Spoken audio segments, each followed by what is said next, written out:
అప్పుడు నేనేమన్నా అంటే వస్తానని చెప్పాను. 2 సంవత్సరాల నుంచి నేను ఎక్కడికి కూడా ఏ క్రిస్మస్ ఆరాధనకి వెళ్ళట్లేదు. మా చర్చిలో జరిగే ఆరాధనకి మాత్రమే నేను అటెండ్ అవుతాను. ఇంతకుముందు అయితే అసలు ఖాళీ ఉండేది కాదు. ఏమాత్రం కూడా నాకు ఖాళీ లేకుండా తిరుగుతూ ఉండేవాడిని. ఈస్ట్ గోదావరి కానీ, వెస్ట్ గోదావరి కానీ, ఇంచుమించు కృష్ణా డిస్ట్రిక్ట్ అన్ని చోట్లకు కూడా నేను వెళ్తూ ఉండేవాడిని. అయితే ఆరోగ్య పరిస్థితి పర్లేదు, బాగానే ఉంది, తగ్గడానికి అన్ని అవకాశాలు ఉన్నాయి. ఏదేమైనప్పటికీ కూడా ప్రభు సన్నిధిలో మీతో కలిసి సంతోషించడానికి దేవుడు నాకు ఇచ్చే అవకాశాన్ని బట్టి దేవునికి వందనాలు చెల్లించుకుంటూ మరి ఒకసారి I wish you very happy Christmas. Wish you happy Christmas. చెప్పండి అందరూ కూడా హ్యాపీ క్రిస్మస్. నా తరపున, మా కుటుంబం తరపున, మా సంఘం తరపున మీ అందరికీ కూడా క్రిస్మస్ సందర్భంగా దేవుని నామంలో మీ అందరికీ కూడా శుభాలు తెలియజేస్తున్నాను. మంచిది.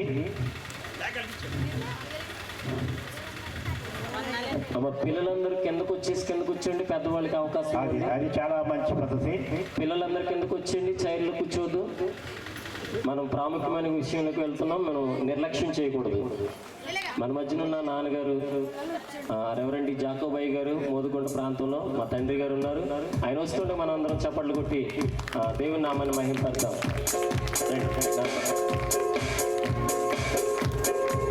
మన మధ్యన సేవకురాలు ఉన్నారు, శాంతం గారిని బట్టి ప్రభుని బట్టి స్తుతులు చెల్లిద్దాం. మంచిది మంచిది. చిన్నపిల్లలందరూ కిందకు వచ్చి క్రమం కూర్చోండి, పెద్దవాళ్ళకి అవకాశం పెట్టారు. Okay, sorry for the disturbance.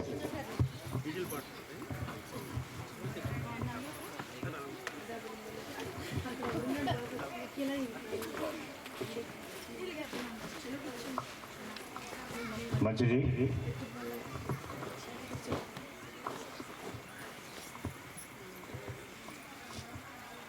Christmas ఆరాధన, క్రీస్తును ఆరాధించడం అనే మాటను మనం జ్ఞాపకం చేసుకుంటున్నాం. చాలామంది క్రిస్మస్ పండుగ అంటారు. అది వాడుక పదం, అందరికీ పడదు. నేను కూడా అప్పుడప్పుడు పండుగే అంటాం. క్రిస్మస్ పండుగ చేసుకుంటే అది దండగలా ఉంటుంది, కానీ క్రీస్తును ఆరాధిస్తే మన జీవితానికి ఎంతో ఆశీర్వాదం. ఇందాక మీరందరూ కలిసి, మనమందరం కలిసి దేవుని స్తుతించాం, దేవుని ఆరాధించాం, దేవుని కనపరిచాం. ఆ ఆరాధనలో ఏంటి ప్రాముఖ్యత అంటే, దేవుని యొక్క అత్యున్నతమైనటువంటి యొక్క నామమును అనేక రకాలుగా ఆయన యొక్క ప్రేమ, ఆయన యొక్క ఆయనకున్నటువంటి గుణగణాలను మనం ఏం చేశామంటే అది చెల్లిస్తూ ఆరాధించాము. అది ఆరాధన. పరలోక ఆరాధన కూడా ఉంది, పరలోకంలో ఆరాధన కూడా జరుగుతుంది. పరలోక ఆరాధన ఏంటి? మనకి యెషయా కనపడుతుంది. ఆ యెషయా ఆలోచనలు కనపడే ఆరాధన ఏంటంటే, దేవుడు పరిశుద్ధుడు పరిశుద్ధుడు పరిశుద్ధుడు పరిశుద్ధుడు పరిశుద్ధుడు అని వాళ్ళు దివారాత్రులు మానక దేవుని స్తుతిస్తారట. అక్కడ ఉన్నటువంటి ఒకే ఒక పదం పరిశుద్ధుడు. కానీ ఇక్కడ మన మహోన్నతుడైన ప్రభువైన యేసుక్రీస్తుని, ప్రభువా నీవు నా రక్షకుడు, నా ప్రేమ, నన్ను ప్రేమించిన వాడు, నన్ను పాపం నుంచి శాపగ్రస్తుల జీవితం నుంచి విడిపించి నడిపించిన తండ్రి దేవని అనేక పదాలు మనం ఆయనకు ఆరోపించి ఆయనకు స్తుతి చేస్తాం. అద్భుతమైన ఆరాధన. సరే, మంచిది. ఇప్పుడు దాని గురించి నేనేం మాట్లాడలేదు.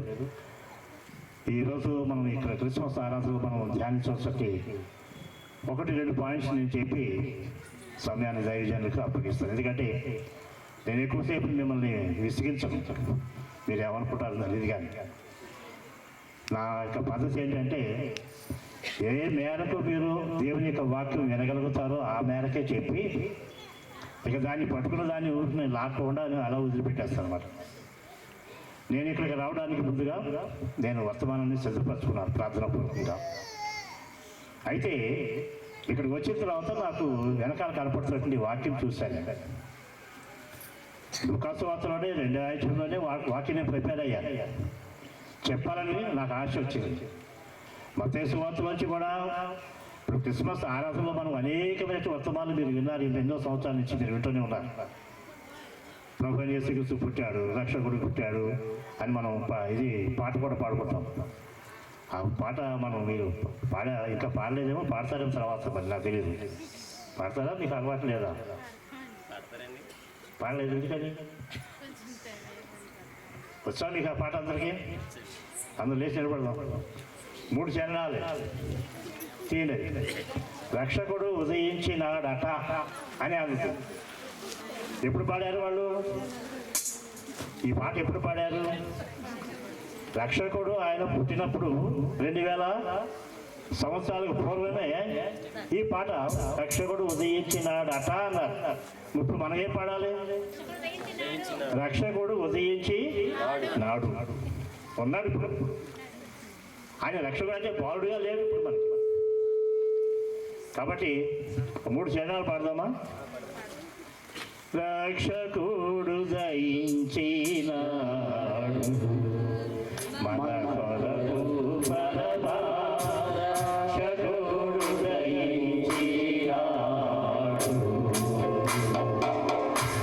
రక్షకుడు దయించినాడు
happy Christmas, merry Christmas, happy Christmas, merry Christmas, happy Christmas. Merry Christmas. ఊరినే మా పళ్ళు కూడా కనపడుతుంది నీ పళ్ళు. అంటే ఏంటి? క్రిస్మస్ ఆరాధనలో మనం ఎంతో సంతోషంగా ఉండాలి. ఎందుకు సంతోషం అంటే ఇదేదో పండగ సంతోషం కాదు. రక్షకుడు మన కొరకు భూమికి ఏది ఇచ్చారు. దయచేసి కూర్చోండి. మరి నుంచోబెట్టి మాట్లాడితే మీకు ఇబ్బందిగా ఉంటుంది. రక్షకుడు ఉదయించాడు కాబట్టి మనం ఈ మాటలన్నీ కూడా జ్ఞాపకం చేసుకుంటున్నప్పుడు క్రిస్మస్ ఆరాధన ఎక్కడ జరుగుతున్నా కూడా, క్రిస్మస్ ఆరాధన జరిగినా జరగకపోయినా, లేకపోతే ప్రతి క్రైస్తవ కుటుంబంలో ఆ బయట కానీ లోపల కానీ ఎక్కడో కొన్ని ఒకటి ఖచ్చితంగా వేలాడుతూ ఉంటుంది. ఏంటది?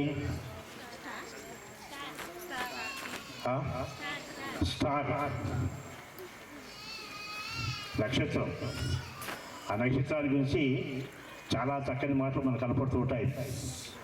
మేము ఆయన నక్షత్రం చూసి ఇక్కడికి వచ్చామని చెప్పి వాళ్ళు చెప్తారు.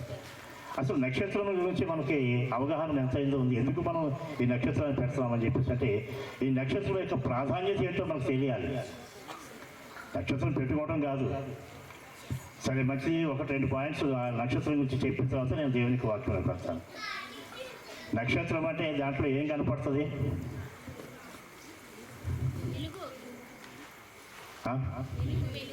జ్ఞానులు నక్షత్రం చూసి వచ్చారు. పగల నక్షత్రాలు కనపడతాయా? ఎందుకు కనపడవు? ఉంటాయి కానీ కనపడవు. కానీ కొంతమంది భయంకరమైన పరిస్థితి ఏంటంటే, మన వాళ్ళు కాదు కానీ వేరే వాళ్ళు పగలు చూపిస్తారు. అదిగో అరుంధసి అంటారు. ఈవిడ కనపడకపోయినా కనపడాలని చెప్తారు. లేకపోతే వాడికి ఉపవాసం. వాడికి మీకు అర్థమైందా?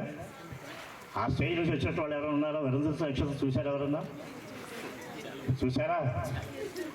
నేను చూశాను, రాత్రి సమయంలో చూశాను. నక్షత్రాల గురించి కొన్ని అవగాహన నాకు ఉంది. సరే, మంచిది. ఈ నక్షత్రము మనకి దాని గురించి దానికి ఒక మనకి గుణపాఠం ఏంటంటే, నక్షత్రము దేనికి గుర్తు అంటే వెలుగుకు గుర్తు.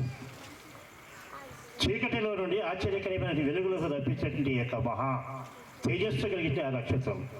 మనం జ్ఞాపకం చేసుకుంటే మనకి ఆ వాక్యాలను చదివించాను నేను, ఎందుకంటే నాకు సమయం తక్కువ ఉంటుంది. ఆయనే చెప్పుకుంటూ వెళ్తే నక్షత్రం ఏం చేస్తుందంట? వెలుగునిస్తుంది. ప్రభువుని అయితే ఆ యొక్క జ్ఞానంలో నడిపించేటువంటి యొక్క నక్షత్రము, ఆ వెలుగు ప్రకాశంలో వారు యేసుక్రీస్తు యొక్క జన్మ స్థలమునకు వారు వచ్చారు. వారిని నడిపించింది నక్షత్రమే, ఇంకెవరు కాదు. వారి జ్ఞానులే, కానీ నక్షత్రపు యొక్క వెలుగులో వారు వచ్చి వారు దేవునికి ఆ మార్గం గుండా వచ్చారు.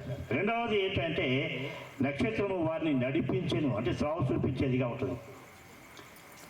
కొన్ని నక్షత్రాలు చివరి మనకి ఇప్పుడు తెలియదు, కానీ మన పాతకాలంలో నావికులు అంటే నేవీ వాళ్ళు ఈ ఇన్స్ట్రుమెంట్స్ అన్నీ లేనప్పుడు వాళ్ళ నక్షత్రాలు చూసి వాళ్ళ సమయాన్ని దారిని వాళ్ళు వడ్డించుకునేవాళ్ళు.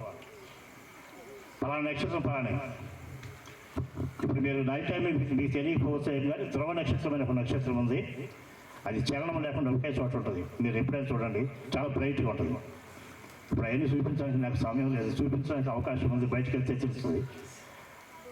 అన్ని నక్షత్రాలు కూడా మూవ్ అవుతూ ఉంటాయి, కదులుతూ ఉంటాయి, కానీ ధ్రువ నక్షత్రం మట్టికి మూవ్ అవ్వదు.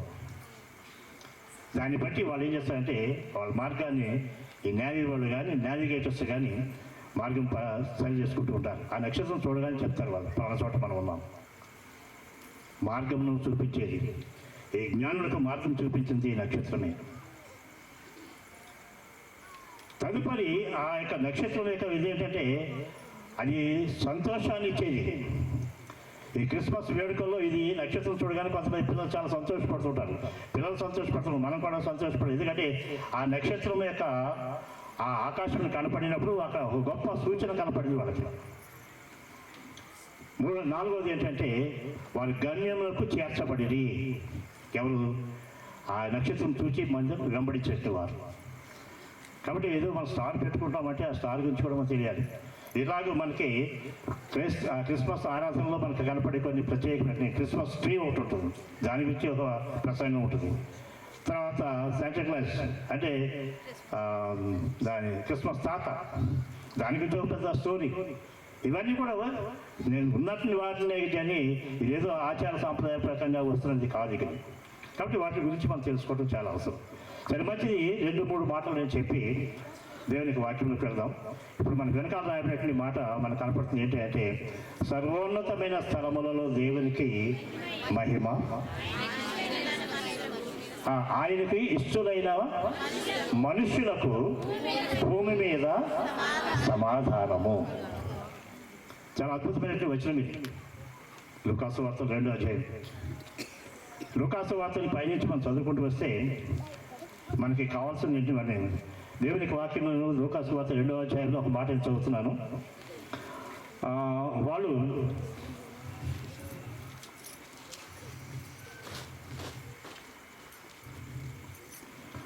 పదవ వచనం చదువుతున్నాను. 10వ వచనం చూడండి. అయితే ఆ దూత భయపడకుడి, ఇదిగో ఇదిగో ప్రజలందరికీ కలగబోవు ఎటువంటి సంతోషం ఉన్నది? మహా సంతోషకరమైన సువార్తమానము లేదా శుభవార్త.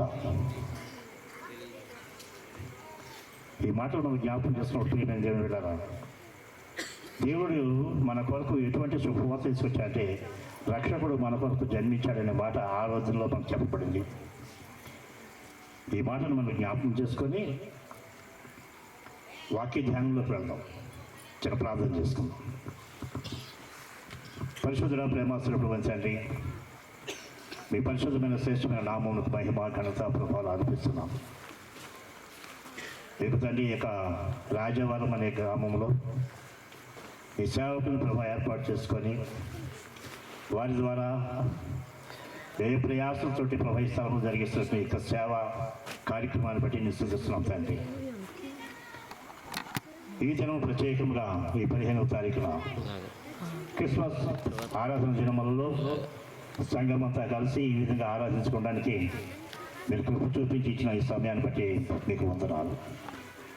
అయ్యే కూడా నేను కూడా ఈ స్థలానికి వచ్చి వీరితో కలిసి ఈ విధంగా ఈ ఆరాధనలో పొందుకునే భాగ్యం, మీ మాటలు వీరితో కలిసి నేను ధ్యానించుకునే భాగ్యం ప్రాప్తించినందుకు మీకు వందనాలు.